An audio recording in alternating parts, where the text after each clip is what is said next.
सोलापूरचं ग्रामदैवत सिद्धरामेश्वरांच्या यात्रेला सुरुवात झाली आहे। यात्रेचा आज मुख्य दिवस आहे। आज विविध धार्मिक विधी पार पडतायत।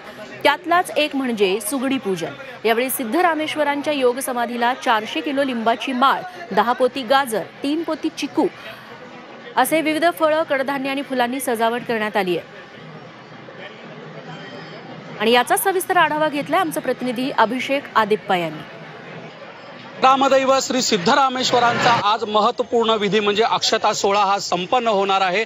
तत्पूर्वी सोलापूर सिद्धरामेश्वर मंदिरातील जी योग समाधी आहे त्या ठिकाणी सुंदर अशी फळांची आरास करण्यात आलेली आहे आणि यालाच सुगडी पूजन असं नाव देण्यात येतं। गेल्या अनेक वर्षांपासूनची ही परंपरा आहे। विविध प्रकारची फळं या ठिकाणी गोळा केली जातात। त्याच पद्धतीने विविध प्रकारची कडधान्य असतील, वेगवेगळी धान्य असतील ती या ठिकाणी गोळा केली जातात आणि त्यानंतर ह्याची सुंदर अशी आरास केली जाते आणि गेल्या अनेक वर्षांपासूनची ही परंपरा आज देखील जोपासली जाते। आपण वरच्या बाजूला पाहू शकतो, सुंदर असा छत देखील शामियाना मोठा उभा करण्यात आलेला आहे आणि गेल्या दीड महिन्यापासून याची तयारी ही सुरू असते आणि सोलापूरचा हा ऐतिहासिक सोहळा पाहण्यासाठी महाराष्ट्रासह आंध्र प्रदेश असेल, कर्नाटक असेल अशा विविध ठिकाणाहून भक्तगण हे या ठिकाणी गोळा होत असतात आणि हजारो लाखोंच्या संख्येने भाविक या ठिकाणी येत असतात। अभिषेक आदिप्पा, झी 24 तास, सोलापूर।